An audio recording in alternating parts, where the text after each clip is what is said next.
But you also mentioned multiple Islamist networks. And this vast array that you're speaking of, are there any active groups in Texas? Yes, the Texas Public Policy Foundation and the Middle East Forum track 7 Islamist networks in Texas. I mentioned 2 of them, the Muslim Brotherhood and Jamaat-e-Islami. There's also the Deobandis, the Barelwis, the Salafis, the Khomeinis, which is most closely associated with the Iranian regime, and foreign state networks like Turkey, Qatar, and Pakistan. Could you send us that list? Absolutely, yes. Thank you.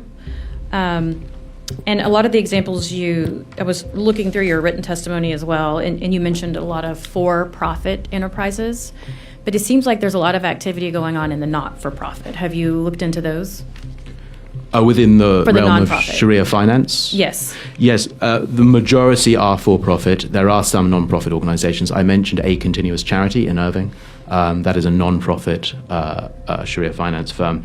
There's also Qad Hassan Foundation here in Austin, which also offers interest-free benevolent loans, as they call it. They are a partner of A Continuous Charity, which, as I mentioned in my testimony, is run by extremists linked to the Council on American Islamic Relations. Okay. And then my final question is regarding the Pakistani Islamists that you mentioned a number of times.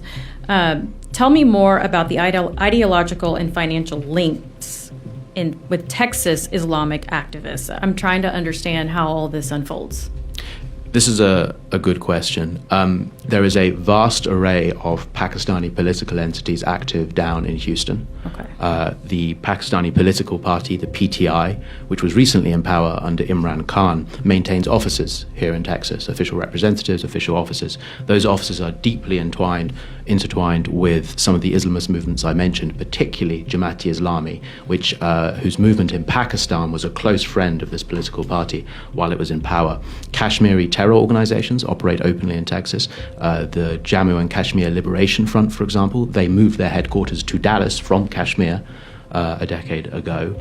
And also organizations who are friendly with terror groups like Lashkar-e-Taiba, the group responsible for the 2008 Mumbai attacks. US 501Cs with offices in Texas have partnered with that terror group in Pakistan. There is a stunning amount of Pakistani money in this country, and especially in Houston. Indeed, at a recent event in Houston, organized by the Council on American Islamic Relations, a radical activist named Tom Fakini, a radical imam, who works for the Akin Institute, an Islamist group based in North Texas, told the audience that the amount of remittances sent back to Pakistan from Texas is significant enough that Texas Islamists can ultimately affect the politics of Pakistan. He even called on them to use this financial power to free Imran Khan, the former jailed Pakistani leader. So this is an extraordinary array, an extraordinary network, and later this year, the Texas Public Policy Foundation will be releasing a report on some of the extent of this network, which I'll make sure to send to your office. That would be great. Now I have another question. So if all of this is active and happening in Texas, what is the federal government doing? What is going on? How is this happening is my question.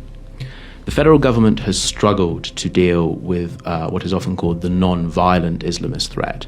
When it's not Al-Qaeda, when it's not ISIS, how do you deal with extremists at home who are using our own public institutions, our own public infrastructure against the very society that has taken them in? Sharia finance is a good example of this, but we see this in many other realms of life. We see the abuse of the court system by Islamists, the abuse of media. Indeed, we see Islamist networks increasingly working to get into electoral politics as well. The federal government has never come up with a good solution to this problem, partly because they're aware of the constitutional dangers of starting to delve into this area, but because too many people conflate Islamism with Islam, a political ideology with a religious faith.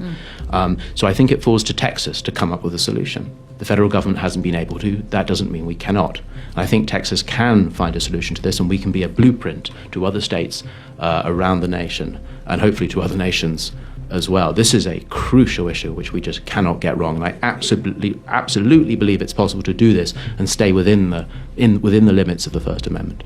And then is this Texas Engle list? Am I pronouncing that correctly? Engle list. Is that a part of the solution? That is that what absolutely a part of the solution, and the Texas Public Policy Foundation has a number of other legislative solutions which I'll be happy to send to your office as well. Perfect. Please do. Thank you very much.